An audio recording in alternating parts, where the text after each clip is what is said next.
for Arsenal fans all over. This was the first, actually, Canon project of 2022. And boy, does it plan to be a bit of a hot topic here. Hot topic, Arsenal versus Man City. Away the boys! The boys played quite well. But somebody gave away a penalty, Paul. Oh. No, I don't mean it wasn't Paul. It wasn't Paul that gave away it. It was somebody else. But yeah, we're going to be talking about this one. And let's see where this one goes. We're getting this one on the other side of this music intro.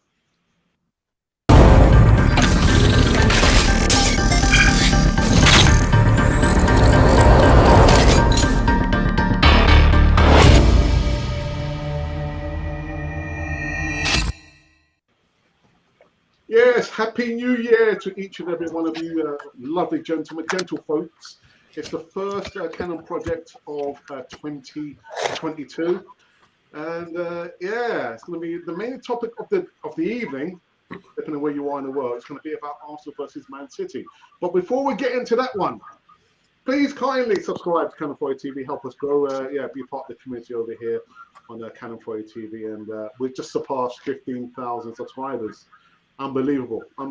But anyway, forget about the numbers. Let's say our hellos. Paul, how are you, geezer? Yeah, very good. Good to be back on. Yeah, nice one. It's been a little bit of a while. But, it's been a while, but we're in a new year, and let's make 2022 a year to remember. Tells just like he's on the sauce. He's still living that the new year kind of thing. He's having a party. You ever get round down to hotels? You ain't got nothing on Jamie Vardy, have you? He's got nothing on you. Isaac, how are you, man? Doing great, brother. Tell is the older version of Aubameyang.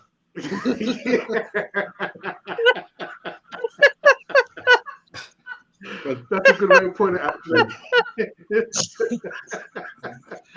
Tell, Happy New Year to you, bro. Yeah, I think I went to Australia there at one point. I don't know where I was.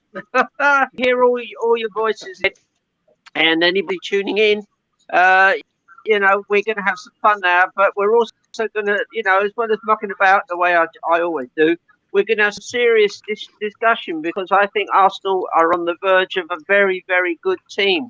And it'll be very interesting to extrapolate from our most recent matches and see how we sort of finish up at the end of the season. So I think we are living in good times in terms of Arsenal, not good in terms of the pandemic, but in terms of Arsenal, things are looking up. Well said, Tel. Well said. And last but not least, Tim, Happy New Year to you and your family, Tim. Thank you, Alex. Thanks to everyone, and Happy New Year to you all. Yeah, sure, it is great to be on talking about Arsenal. Yeah, I suppose I thought Terry was reenacting that halo of hope. That was one of the headlines. There's a halo of hope over Arsenal now. I think it was Jonathan Lewis said in one of the papers. Or else, of course, he could be enacting that other North Londoner whose name we shouldn't really speak. But, of course, every Irishman knows him. Poor old Robbie Keane, you celebrate with a cartwheel. He was... Well said. So, yeah, Arsenal against Man City. I want to try and start the positive. I thought the performance, I did say, actually, I wasn't so concerned about the result. I wanted to see the performance from the players. And I thought, from my personal point of view, I thought there's some green shoots of some kind of improvement. The process, Paul, the process? Yeah. No, I said from the first game we played. And, yeah, overall, the result wasn't great in the end. The first 7-8 minutes, we set about a game plan of pressing them high up the pitch. Ederson made loads of errors, made about 3 or 4 errors in that first 9-10 minutes, which showed that it was good. How events transpired in that game ended up being, it made the situation really bad with that result. But again, yes, on New Year's Day, It was brilliant. I say the energy, the whole way of how the unit worked without the ball to win the ball back. It was brilliant. Brilliant to see, all in the centre of the midfield. Partey playing one of his best games, I think, for the club, if not the best. Just great to see us going toe-to-toe. No one had any real kind of belief that we would go and really, really get a result there in the real kind of scheme of things. We know we're beyond where they are at this minute, and you've got to suddenly hold your hands up and say these guys done well. They've shown for about 60 minutes of that game that they can go toe to toe. When we went down to 10 men, there was no way the game played well. Before, when we went 1-1, there was no time in that game where we actually had a chance to see how that game would have held up at 1-1. There was no clue whether or not the game would have gone either way at that point. It was just such a weird kind of, say, 7 minutes of the game. There's another echo going. Yeah. But 7 minutes of that game conspired from, say, the massive tackle on Martinelli, where Martinelli made 6 somersaults in the air and he got absolutely taken out. Win the ball or not, there was still contact through the player. And again, it's apparently that's deemed a free kick nowadays. But that transpired as the first main part of that little period within about 51 minutes. You then had the penalty and then the sending off under 2 minutes after that. And you're suddenly thinking a total change of everything. And you just looked at that game. It was such a weird kind of moment of that game where there were so many kind of areas that it certainly seemed unfair with the challenges from the City players. But that 7 minutes was a massive, massive difference. And you hear certain fans coming out saying about Gabriel not making the energy. It was all about Xhaka. Xhaka was the issue. I'm sorry, stop me if I'm going on. We'll carry on later. But this was the issue, and it was like Gabriel got wound up because of Xhaka's mistake, and it was like, is that really the reason? I don't know. I think that's a bit. I think that's a bit far fetched. I think that's searching for a. I think that's searching for a scapegoat on that side. I think there were. If you take it back to that tackle on Martinelli, that is a factor that might have riled him up a bit. And when you suddenly got the energy going into that performance of the whole team, when you then have those situations with Martinelli, some unjust from other little tackles that come in from them, the riling up, the constant kind of frustration, I imagine, from those guys, because they put ounces of effort. Absolutely, they couldn't have given anything else, and it showed at the end of the whistle. They'd done absolutely everything they could have done in that game, and they should have come off 8 or 9 times out of 10. They'd have come out with that win, playing like that. Paul, before I go to Isaac, I want to ask you a quick question. Yeah. In regards to the officiating, VAR, would you say that Arsenal have been hard done by over the last 2 seasons, or at least since VAR has come in? I think there's a big question to be had. I don't think we're the only teams that have had a rough ride.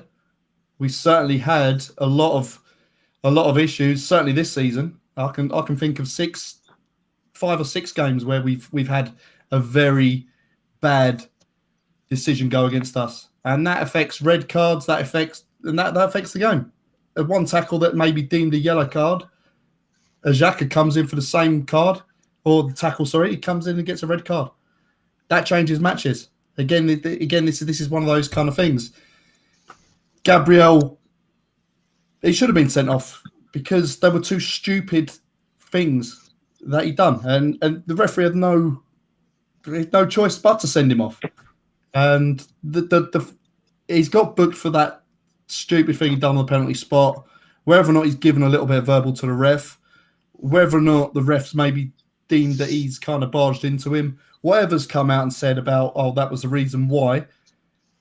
The challenge on Jesus, he knows enough about Jesus to say that he's quick, he's nimble to kind of get around. Why would he go and make a 10-yard run towards him when he knows the ball's coming straight into him and he's made a little touch off his chest to kind of turn? Why is he not slowed down? Why is it? He's on a yellow card. He knows straight away what he's doing, and it was stupid. And again, this holds proper concerns over whether or not he is captain material. And it was talked about a few years ago where you're suddenly thinking, is that captain him? And he was one of the select few that maybe there. And you're suddenly thinking, with those decisions as a captain, you can't get away with that. There's no hiding on that side. Well, another hothead who eventually made it as captain was Patrick Vieira, wasn't it? So yeah. But it was something else about him as well. That's a big There's big shoes to fill in there. But he's still young, and you hope that he will learn from what he's done. But if we were talking about players losing heads, I don't think Xhaka was one of those that actually lost his head. I think the only one that did lose his head was Gabriel, and that was a rash decision. Okay, all right, massively rash. Isaac, your thoughts on the game? Oh, that was a hell of a game. The performance was great, despite the fact that we lost. Nobody is complaining about the way we played our football. We all have issues around the officiating that was made that day, the decisions around the officiating. But we aren't really concerned about the way we played because we caused Man City problems. And if there is a team that you don't want to play against when you are 10 men, is Man City. If you play Man City with the 10 men, they'll just pass you around and they'll definitely score. So yes, we had a great game, and that is the kind of performance I've been longing for. The game 5 or 6 years down the line is very different to the game that we are seeing today. It is a bit quicker, and the players today are more complete athletes than those who were there in 5 or 6 years down the line. They are much quicker. The tactical and technical decisions that are made in the field are much better than 5 years ago. The decisions that are made by the gaffers today are different or are a bit improved than 5 or 6 years ago. The game was intense, and one thing you've asked, is it that have Arsenal been hard done by the VAR or the officiating? I was watching online on YouTube.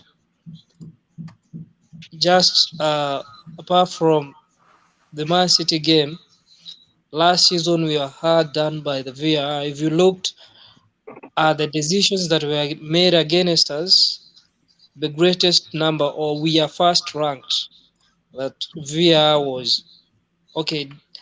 We were hard done by VAR last season. This season, the same trend is continuing. Last season, I remember the Mane elbow, and this season there is a Tomiyasu fall where a player stepped on his face, and I can't really see how that was not a red card. This match required, to my opinion, a referee who's mature enough, or who can control the emotions of of the players in the field. As I've always said, that football is a match of emotions. It's a game of full of emotions. Everybody is on their high end. But if you have a referee who controls the situations, you will not have as many yellow cards as we saw that day.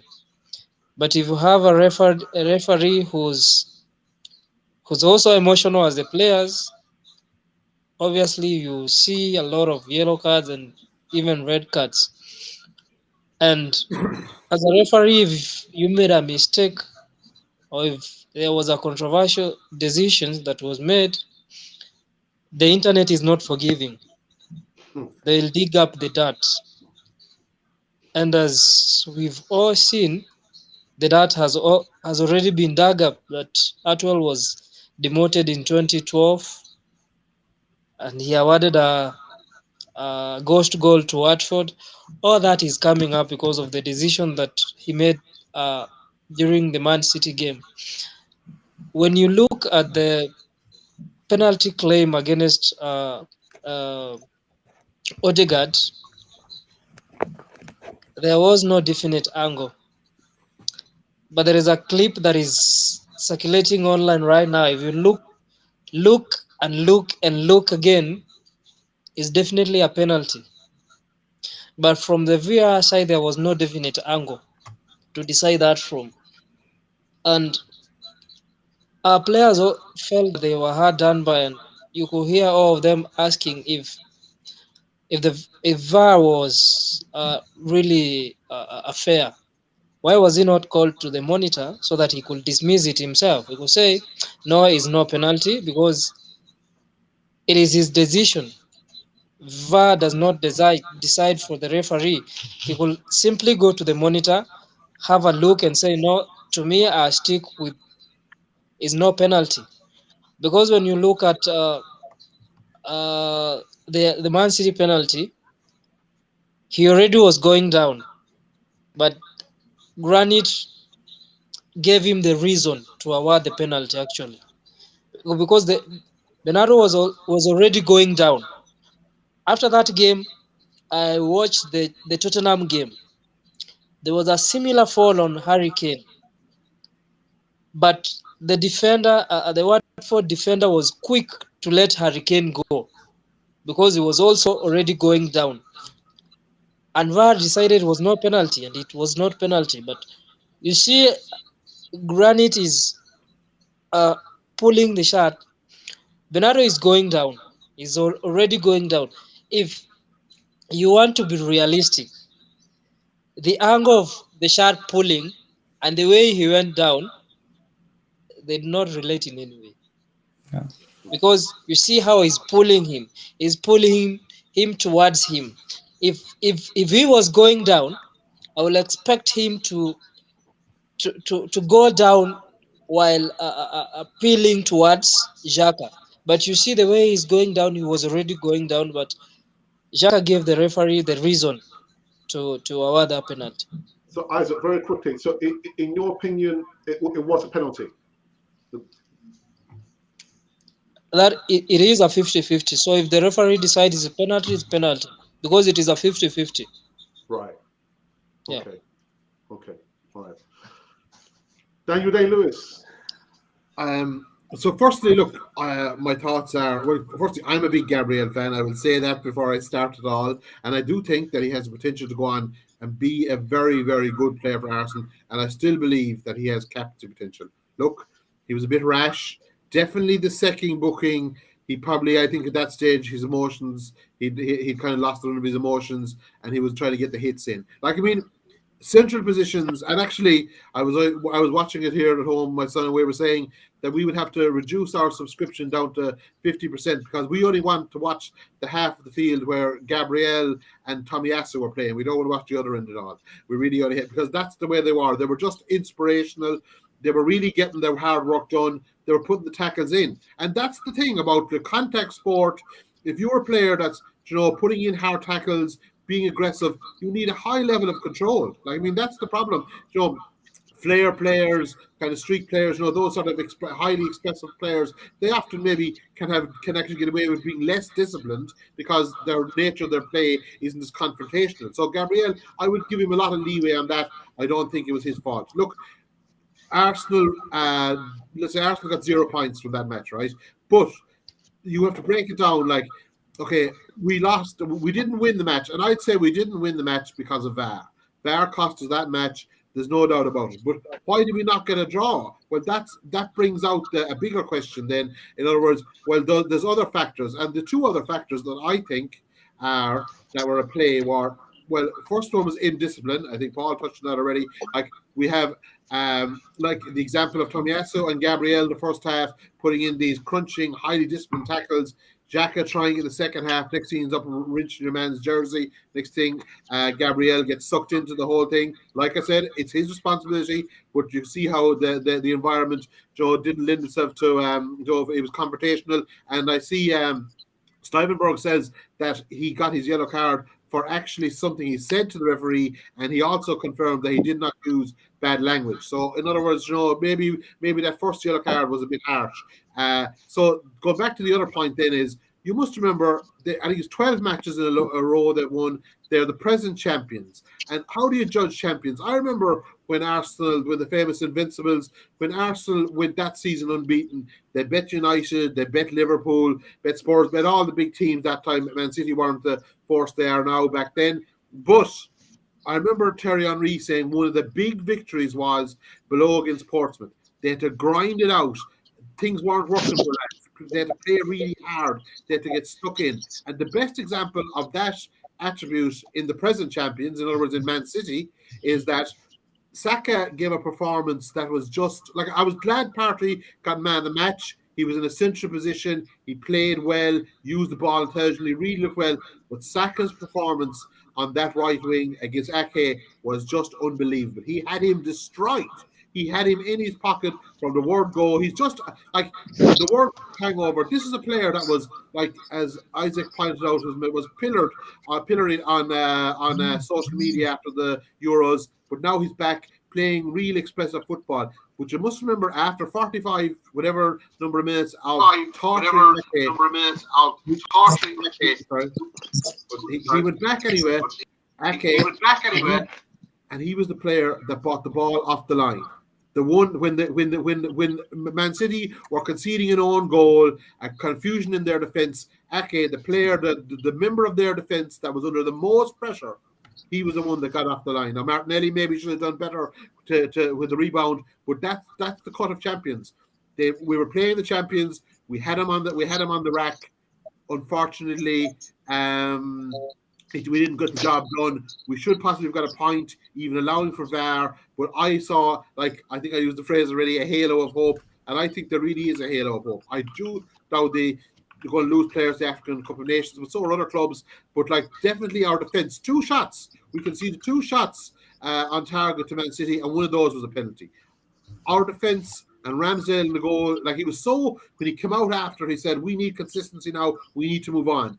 That back four is really good with a good goalkeeper behind it, and to say that Tomiyasu is the best Arsenal fullback in light of the praise I have poured on Kieran Tierney over the last year and a half is high praise in my eyes anyway, because he's turning out to be, and I think he was a deadline day signing. Well, if he's a deadline day signing, he must be one of the best deadline day signings in the Premier League history. He's just brilliant. I saw the goal last night.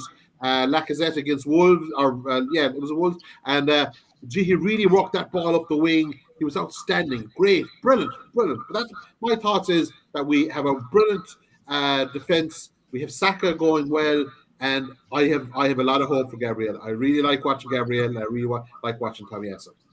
Tim, a quick question to you: do you think Xhaka gets a tough time because of he seems to be almost always in the wrong place at the wrong time, doing something that has a detrimental result for Arsenal, at least? Well, I don't look. What I don't like about Xhaka is that I feel he's like that player. I've often said, Declan Rice is not a player I'm terribly enamored with, but you'd have to say Declan Rice is possibly an Arsenal, Liverpool player playing in a less than successful club. But I think Xhaka is the opposite. He'd be kind of a Wolverhampton kind of West Ham. Joe, he can afford to have poor performances in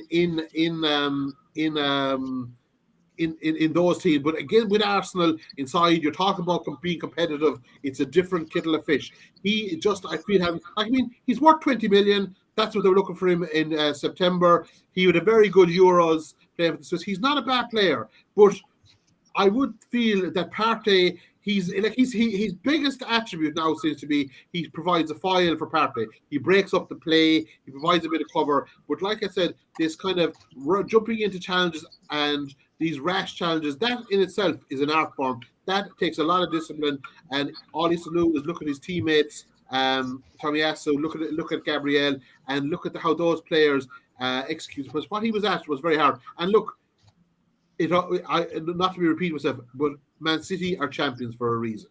They dug it out, they fought it out, they weren't going to be beaten. Like Rodri, I see a man in the middle of midfield for Liverpool, Fabinho. There's some of these players in that role, Jordan Henderson, I suppose, it's a hard role to play, being that kind of hard, kind of central defensive midfielder, and then and I don't think Xhaka, I don't think he fulfills it in the sense. No, for was it the actual goal? Actually, I think he passed a great ball up the wing now. So he does have attributes, but I don't think he is the future. It'll be interesting to see what they do now when Partey goes away, because Lokonga, even Maitland-Niles, some of these players have a lot to contribute, and it'll be interesting to see when they come into the team how it transforms. And look, he has been part of, and a team is the sum of its parts, and the best teams are greater than the sum of their parts. So from that point of view, he has definitely contributed. What I didn't like, and I don't see him as having any leadership potential, to be honest. I think Gabriel could be a future Arsenal captain.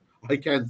Xhaka is not that. And when I saw the armband being given to him when Lacazette went off, I was a bit disappointed in that. And it was about the only thing that was disappointed. I thought the performance was just brilliant. I thought they really got stuck in. They played as a team. They worked for each other, and they were brave in the defense in terms of their tackling and their work rate, and brave in their attack in the sense of their expression and their working for each other. And like even little things like Lacazette providing the run for Xhaka to come across to get the goal. These sort of things work, and like Lacazette, you must remember now, he's the tail end of his career with, I don't know, there's talks about his contract being renewed, all that type of stuff. But he's really working hard, and he's a great example of those young players, I think. So that's sorry for hogging it there for a minute. That's okay, it's all right. So Paul, Alex, let me summarize what Tim has been explaining about Xhaka. He's the good one from the bad bunch. That is simple explanation. He's among us the bad bunch, but the good among us that bunch. Because when he clicks, he's very good. But when he has his worst days, he costs us very much. Mm-hmm. Now I know Paul tends to feel that Granit Xhaka gets a bashing when he probably wasn't the main. Well, I won't say he wasn't, but he was part of the result, literally, because they got the penalty. But do you think he gets a tough time, Paul? You do, don't you? I do. I seriously think a lot comes from a lot comes through everyone. You're shaking your head, but you look at it and you think no, but yeah, he made a mistake when he reacted to the fans. We can understand that, and I imagine it would take a very strong person, if we were one of those players or we were Xhaka, to have not reacted to what you were having to deal with on that pitch at that time. And he may have been having a tough time on that side, and he has reacted. Just like all of us, we are humans. That, I think, has pushed him further away from the fan base on that side. And I think since he's come back, he's been decent. He's come in. He hasn't caused any rickets. There's been no real major issues there, and it's coincided again with us playing some really good stuff. The 2 away games, he's passing the ball through breaking lines.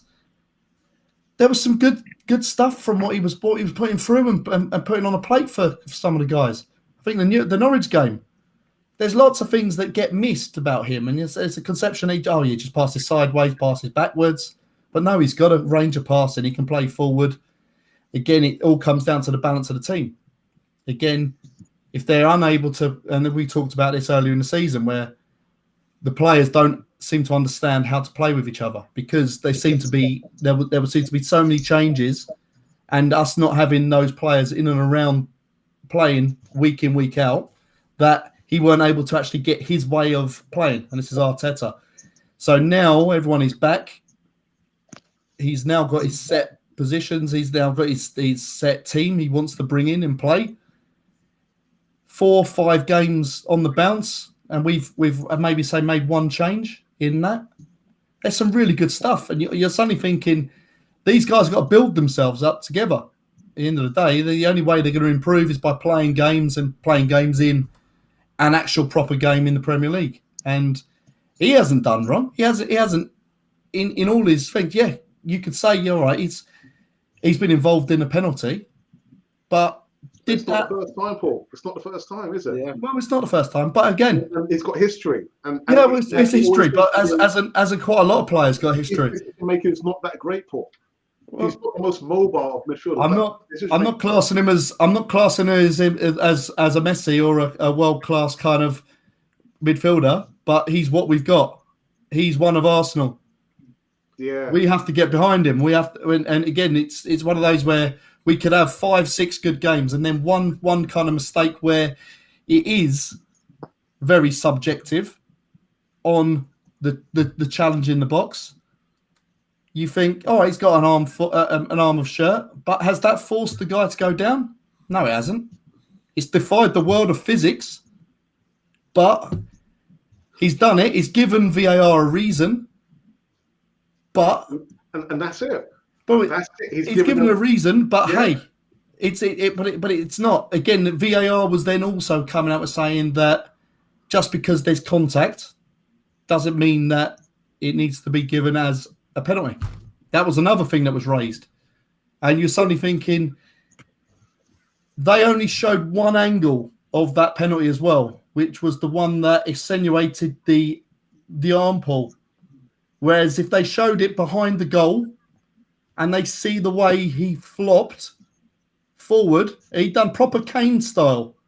Proper Harry Kane, flopped down and straight into the pool. And if they would have shown that, then the referee has been duped into basically changing his mind. Because remember, on the pitch, he waved it away. He said, get on with it. Get on with it. So they've put that into his mind to say, go and have a look. They've given him one view to kind of say, oh, this looks good. I think you should change your mind. Whereas I bet you if it was reviewed with the Odegaard challenge, they wouldn't have shown that version of or the angle that we saw where we could clearly see Ederson going through Odegaard's foot. And this is what I'm saying. I think there is that real inconsistency on that side where they want the referee on field to basically make that decision that they think is right. Yeah, but Paul, very quickly, Isaac just said literally with the stats, it's like we also are the most hard done by in regards to officiating and VAR. And my response is there's nothing we can do about it. Well, we can't make sure that we just win the game outright and not rely on the officiating. No, you got to do it. Say again. But you look at we talk about the Martinelli miss. You look at You look at it like this, and then I said it was that crazy thing from that tackle on Martinelli to you've then got the penalty, you've then got the sending off, you've then got the possible own goal that went through.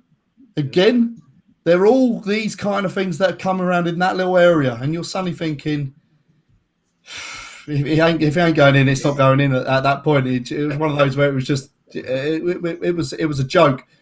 Atwell becoming another kind of Man City defender at some point where he was charging back into the box to get in front of Martinelli. So Yeah, you look at it and you think there are some really crazy kind of like moments of that game where you just think, and just even the cautions, and you just look at it and you think, we had that tackle on Martinelli. He didn't even get booked. We didn't even get a free kick for it. Yeah. And they were talking about the force of a tackle and whether or not that, bearing in mind, if he wins the ball and goes through a player, if there is significant force going through it, and it is deemed too much, which I think it was a big tackle. Yeah. There probably should have been a free kick. We ended up getting a corner for it, and it was like, what's that all about? And then Saka got a yellow card for just asking. Yeah. Yeah. Paul, just questioning. Before I go to tell, if it had been another defender that was in the same position as Granit Xhaka, would it have been the same outcome? Again, Xhaka's filled in for a defender that's gone for Tierney. So Tierney's obviously been drawn out of position. And what you always saw during that game was Martinelli kind of tracking Bernardo. He's almost fallen asleep a little bit and he hasn't looked and actually tracked. And that's then forced Xhaka to come across into that position. Yeah. And then, all right, if Xhaka holds his hands up and says, you go past me, all right, what happens then? Does then the fan base get behind Xhaka? Why didn't you make a tackle? Why didn't you do this? You may have had Gabriel come straight behind him. He's flying at pace behind him to maybe try and make a tackle. What happens if he then goes and takes down Bernardo as he's trying to make the recovery? There's loads of little things on there, on that little passage of play where you suddenly think, could someone be there? But no, the way he was there, he's coming to cover space. And that's the end of the thing. Yeah, but what I'm saying is, if Gabriel had been in that position with Silva, would Gabriel have stuck out his foot? Would he have grabbed Silva? Would he have got the same result? I think Gabriel would have probably done it, because I think I say 7 out of 10 players will still have that kind of handful of shirt. I don't think it's just because it's Xhaka. He's the only one that grabs a shirt or whatever. It goes on every game. The Tottenham game, every moment of a passage of play in the box, there's always someone there. 6, 7 Arsenal players have shirts. And when they go in, you'll see a corner going, and you'll see an Odegaard, you'll see someone in there who always got a kind of handful of shirt. Risky, yeah, very, very risky. But you got to suddenly think, well, yeah, Bernardo's bought it by the way he's gone down, and he's made that choice for him. Did he go down because of that contact? No. And like I said on the TV, I said, if it was for the contact, knee on knee, would it have been given a penalty? And he said no. It wouldn't have been. It wouldn't have given away. Yeah, but Ian Wright said on Match of the Day, literally. Oh, Ian Wright. It's I know. It's gospel. It's love the guy, but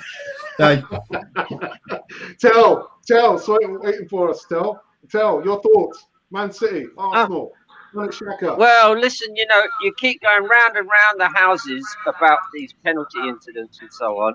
At the end of the day, Man City, like a lot of the clubs, have got very experienced players who are masters at what I call the dark arts and collapse in the air if you go near them.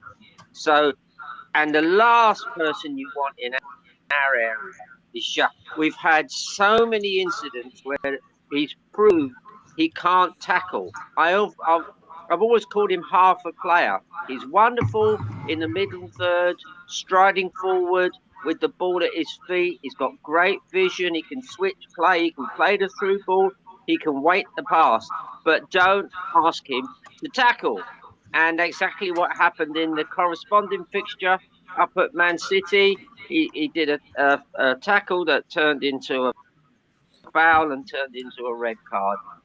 We did try to sell him earlier on in the season to Roma, and I wish we had, because for all his lovely play going forwards, you cannot play with a guy who's only half a player. That means every match you're playing with him, you've got 10.5 players on the pitch instead of 11. So I don't like him as a member of my team.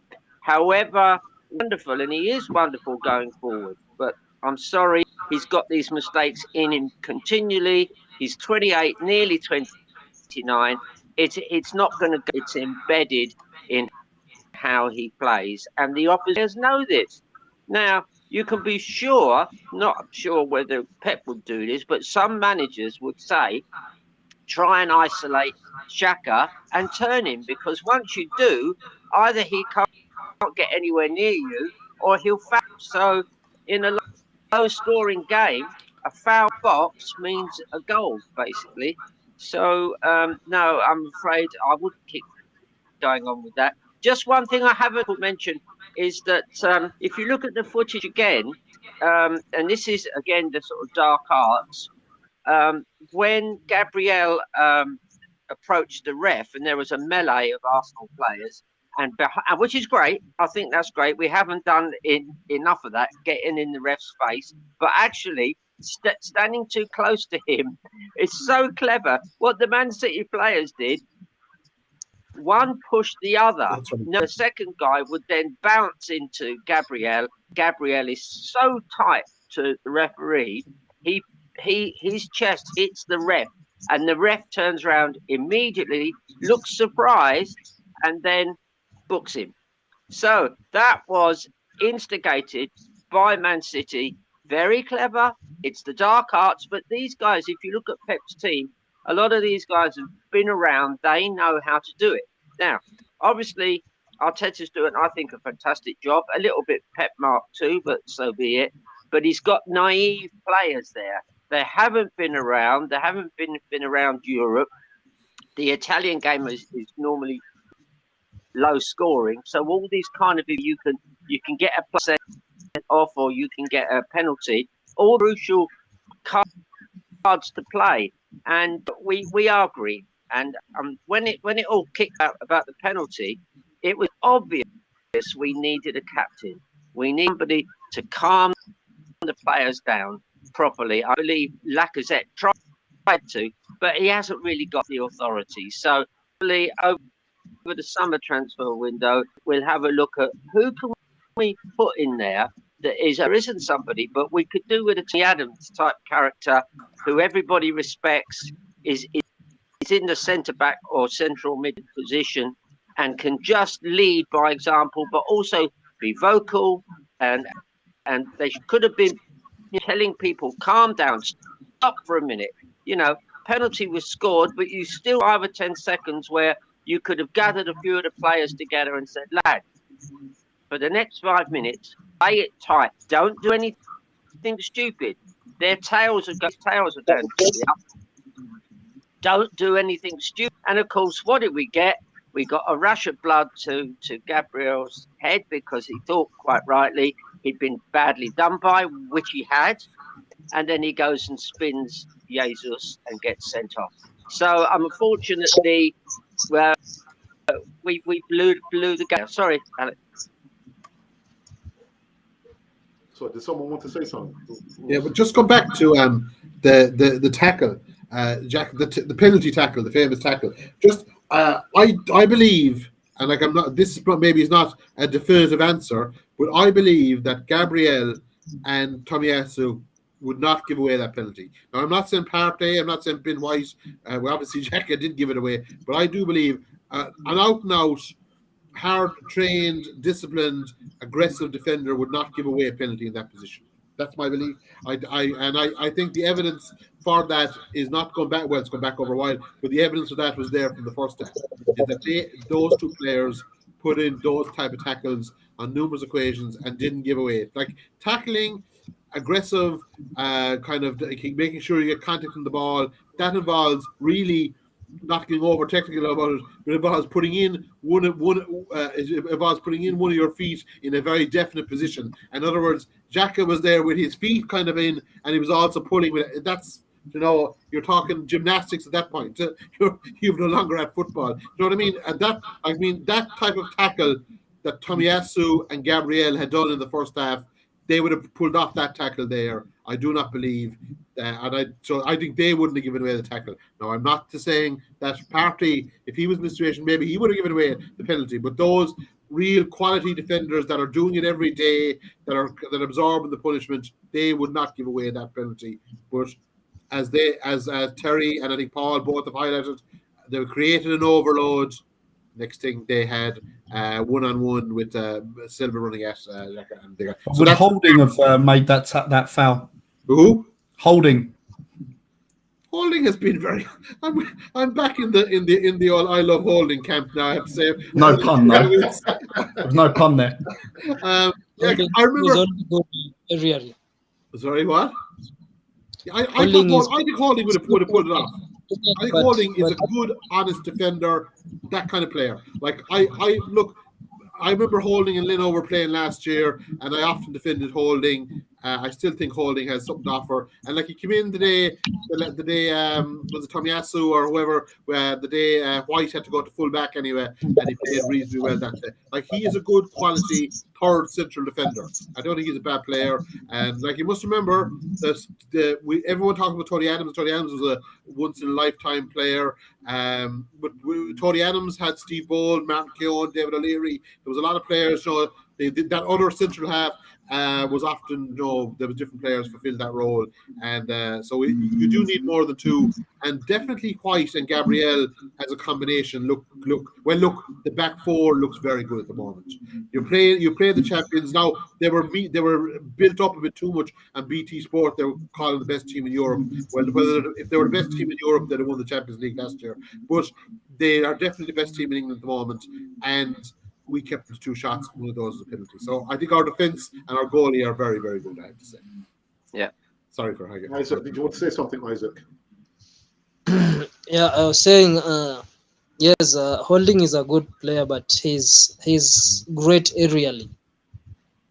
You can't win aerial duels against Holding, just like Tomiyasu. And one thing that the Godfather reminded me is that Man City were playing like dark card. If you look at the foul that Gabriel committed,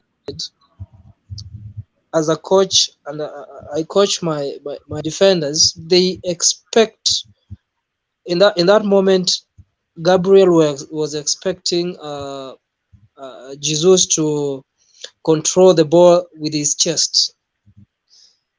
So he was fully behind him. So his expectation was Gabriel we control the ball with his chest.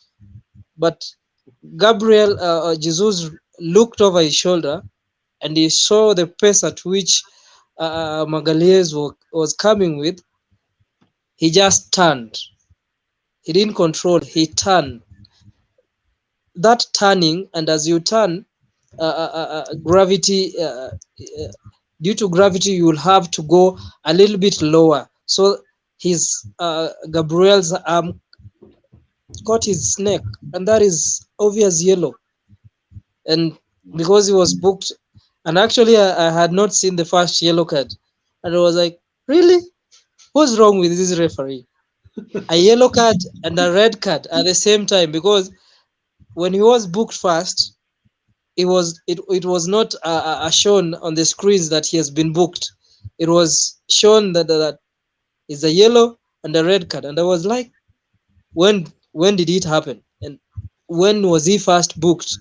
And I remember arguing with a fan that we were watching with, that he has been booked, and I told him he hasn't been booked. How is that a yellow and a red? This referee must go back to class.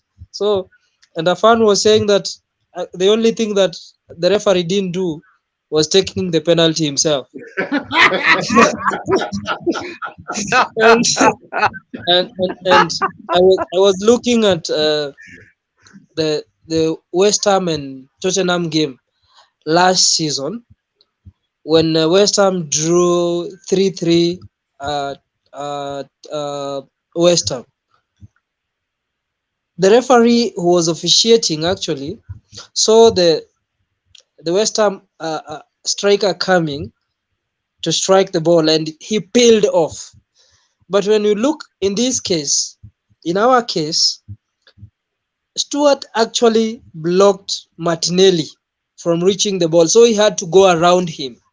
Yeah. If you look at that, if you are a referee, you have your linesman, you have the VAR.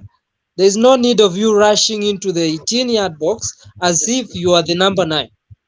So his rushing into the 18-yard box actually blocked Martinelli. So Martinelli had to go round him. And we all know Martinelli is right-footed. His dominant leg is right. So converting that goal with a left foot is a 50-50. But if it was his right foot, it is 80-20. Yeah. Just sorry. Yeah, go. Yeah, can I just say one thing? And look, it was a great, it was a brilliant match. Great day. I loved it. Now I just have to share this with Terry. Terry, you were here for the previous Man City match. You watched it here, and you had a man very upset.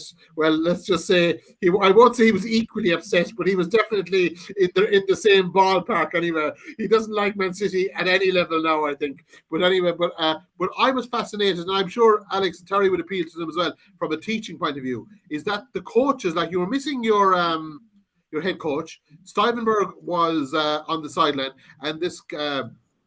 Carlos Cosetta was there with the pods, and I was just reading, like, he's a professional coach. Like, he's been a coach since he was 18 years of age, and he is multilingual, and he's one of these holistic kind of coaches that's involved in developing a culture, and like, it's just unbelievable. Like, the coaching setup that Arsenal have, it seems to be very young. It seems to be, now maybe they could do with an old calm head at times, but they seem to be very dynamic.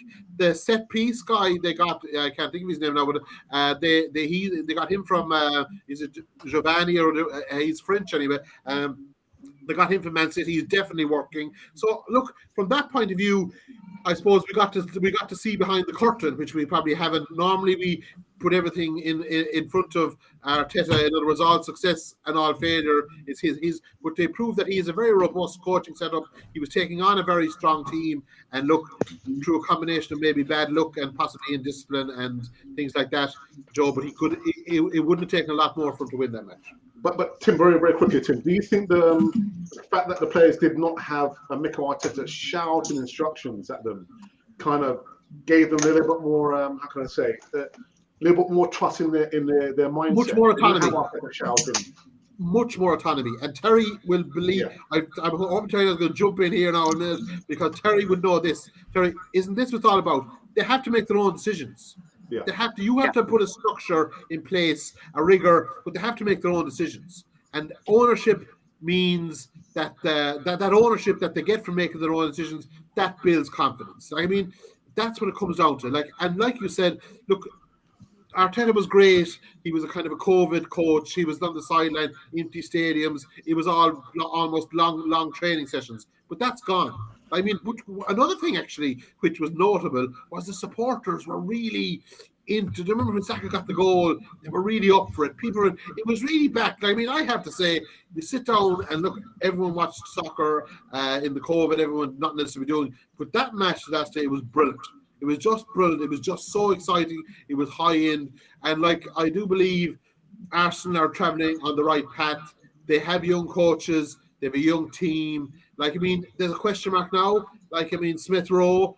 We'll have to there was a famous conversation in Scariff. Terry, you'd appreciate this one time when Clare were playing a big championship match, and there was who was going to be left on, and our local how would I say I'll just say our local chemist, you probably know who I'm talking about. Oh, yeah. He said, is there any hope we could play 16? So Arsenal a bit like that. Is there any hope we could play 12? Because that's what it's gone to now. With Odegaard and with Smith Rowe coming off the bench, there's quality on the bench, and there seems to be coaching, and there seems to be a big buy-in. Now, Aubameyang, and actually, I just want to touch on this because I think Aubameyang was a brilliant player for it. He was a great man to get goals. He was everything. And what Aubameyang kind of did, that kind of flippant attitude towards discipline, that kind of thing, he'd have probably got away with that. Only Martinelli has turned out to be kind of more than a winger. He's more than he's a kind of, I can't remember, Terry, you will tell us, but the old inside forward, they kind of played a bit off the center, and he has that nearly perfected now. I know he didn't get the goal the last day, but he's got a lot of those type of goals, just bursting onto the ball, real pace, and defenders hate pace. Oh my God, do they hate pace? Joe, that's the one thing, and he has that. So look, Arsenal the coaches are getting more embedded. The team is improving. There is a lot of hope around, you have to say. Sorry for hogging that then, Alex. Very quickly to Isaac. Isaac, is there progress? Can you base progress on just this one game? Yes, there is progress. Actually, before the game, I was really, really positive that we are going to win against Man City. And just because of those decisions, we didn't win that game. But we were definitely going to win that game. Those decisions changed the game completely. If we didn't go 10 men down, that game we will have definitely won. If VAR was fair enough to consider both cases for penalties, we will have won that game. If VAR was genuine enough, or if the referee was fair enough to give a free kick rather than a corner when Martinelli was fouled, we will have definitely won that game. So if you look at all these decisions, they changed the game by much far. But we did great in that game, and there is progress, yes. And I can say, since Arteta gave his interview and said that he had 10 great days, that the last 10 days have been great, the best days in my coaching career. I see since that interview, everything has changed. It's like he knows what he's doing, and he feels he's got what he needed. He just needs to add a few. And I want to reiterate on what Tim was saying. I don't see a way back for Aubameyang into this team. I can't see a way back for him because Martinelli is doing great. We all can see that Smith Rowe is still on the bench. He's still coming on as a sub, despite the fact that he's recovered. They cannot simply bench Odegaard because he's fantastic. So everybody has to fight for his way in. And I don't see how Aubameyang is going to fight for his way in and the pace that Martinelli has. And I was watching a game against Man City with a Man United fan, and he was saying the only person he's afraid of right now is Martinelli. He's not even afraid of Xhaka. He's afraid of Martinelli. He's saying if Martinelli plays against Maguire, he's going to roll him over because of his pace. Progress. Yeah, I mean, the feeling I felt after the game was, I hope the narrow and incredibly unlucky defeat doesn't dissuade the team from believing in what Arteta's process is, because it's happening. It's happening in front of our eyes. If you've been watching football for a good few years, you can see it's coming together. He's getting some good partnerships, some good players, and because they're young, although they're green as grass, they're also hungry. We were hungrier than Man City. Man City kind of looked as though they'd been there, done that, and suddenly these upstarts are teaching them a lesson. Well, Pep Guardiola's famous for saying that until you've got a team that man for man is as good as the opposition, tactics don't even come into it. Well, the good news is that man to man, man for man, we were probably the better team, and we had the inexperience of you giving us, if you like, we were kind of fearless going into the game. As our goalkeeper said, we don't fear anybody. So unfortunately, we fell foul of the dark arts and some bad luck and some terrible refereeing. I would hope after the game, I kept thinking, I really hope the players don't think, oh, this is. I don't think they do, because I want them to go out with that mindset against, in a game against Klopp's team, because if we can get 2 or 3 goals in the bag and maybe keep a clean sheet, then that will be a very good first leg semi-final result. So this is, if you like, yes, it's a process.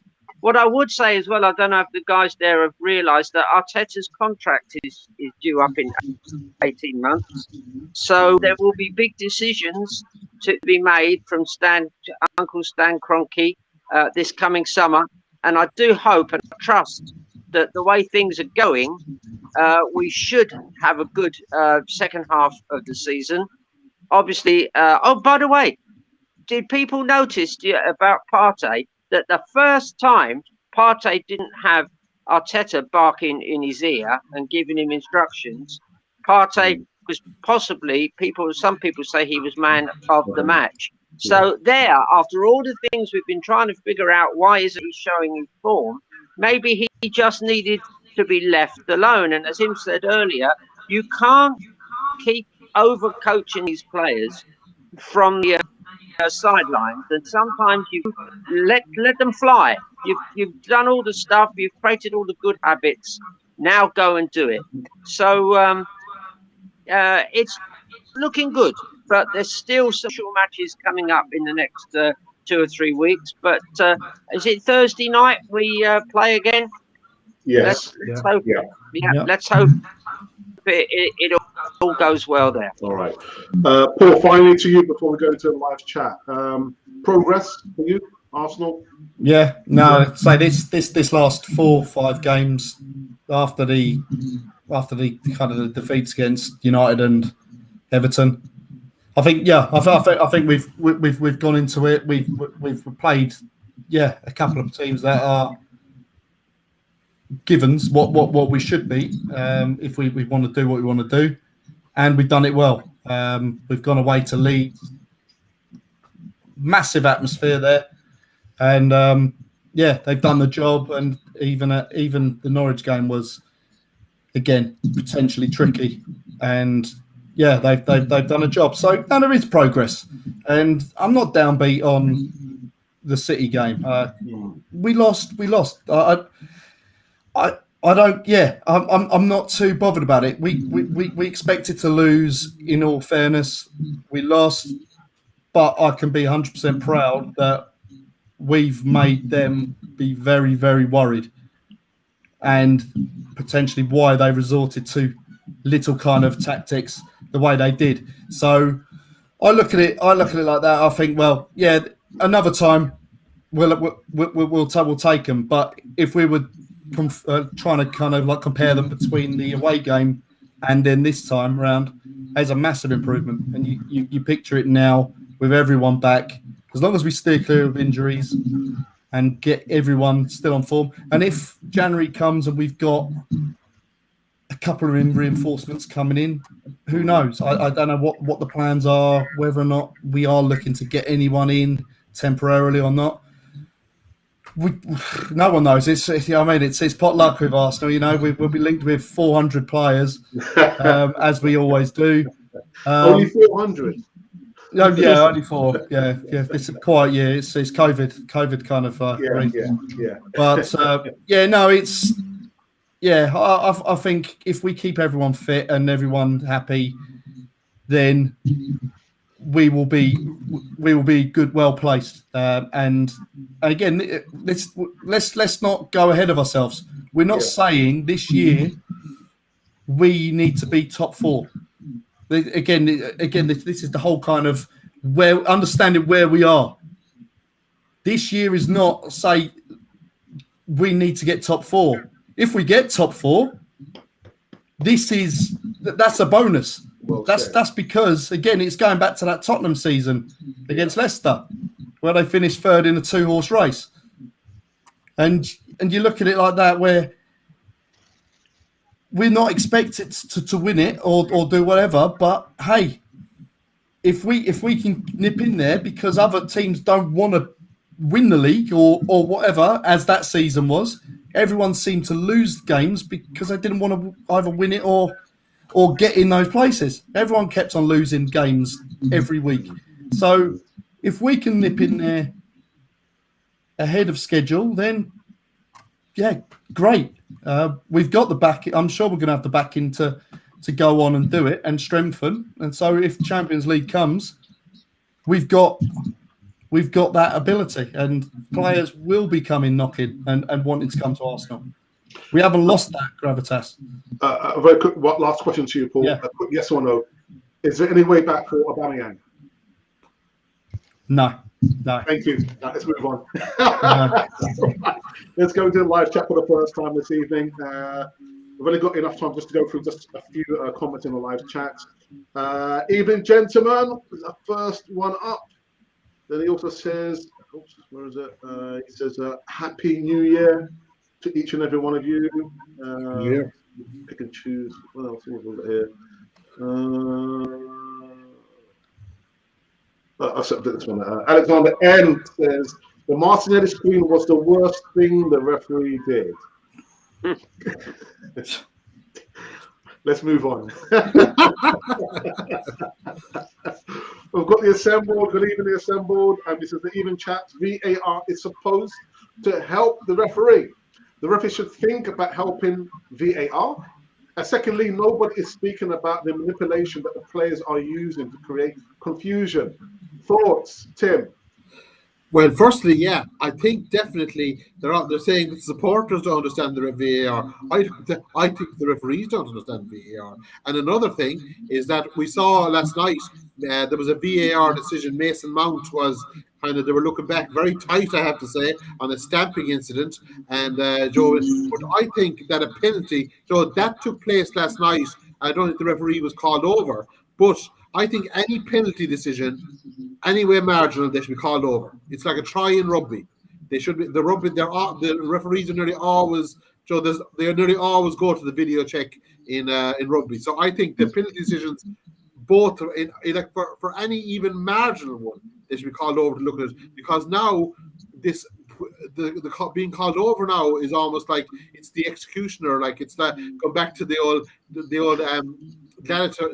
old Roman arena, like the old emperor has put his thumb down and now you have to convict him. Like there's a bit of that going on, because once they are called to the screen, that's the end of it. Like you would just do what you're told almost go at that point. So that's what I believe. Yeah. Now this confusion. Well, I think that confusion is good play. A lot of that is overloading, quick pace. Like, I mean, Man City are death by 1,000 cuts.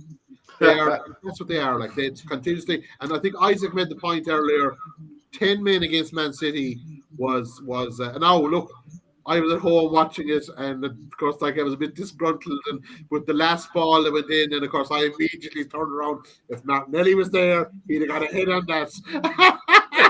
I'm sorry, if Gabriel was there, I should say. If Gabriel was there, he'd have got a hit on that. I said. But course, Tim, Tim, don't you think that they should have what they have in rugby, where you can hear the conversation between the referee and the VAR team? And I was just thinking, there was an incident in the final which Tim's team won. I'll just mention that again. And it was about midway through the second half, and something happened, and we weren't happy. The Scariff and O'Gonolo lads, something happened. The ref blew against them, and we all roared from our side. But the ref was near us, and he did turn. I've never seen this before. Maybe it's more common in Ireland. And he did explain it to us.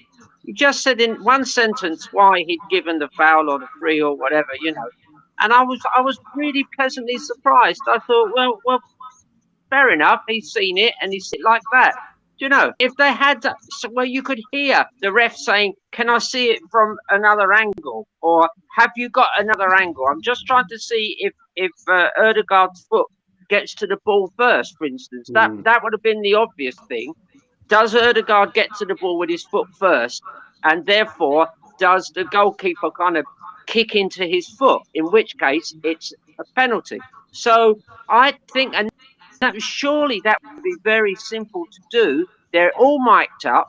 Just make sure that we can hear it when we're watching on TV, or maybe at the ground, so you can hear the conversation going on.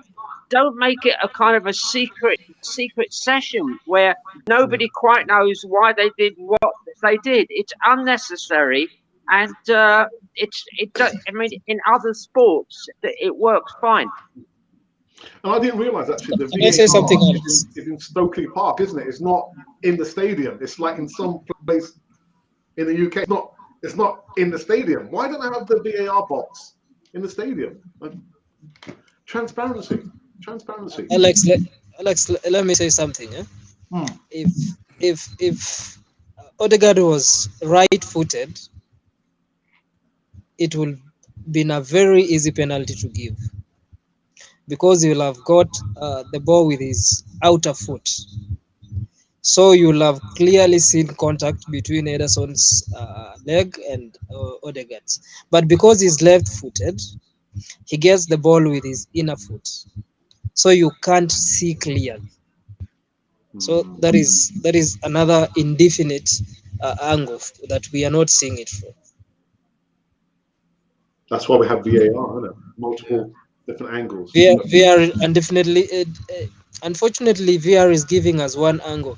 I've not seen VR give 2 or 3 options for the ref to see.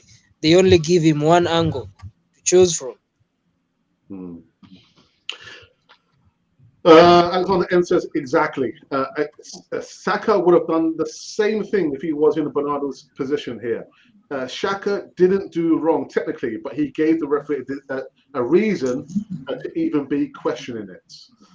All right, last few, just pick and choose here. Maybe this one. This is for you, Tim.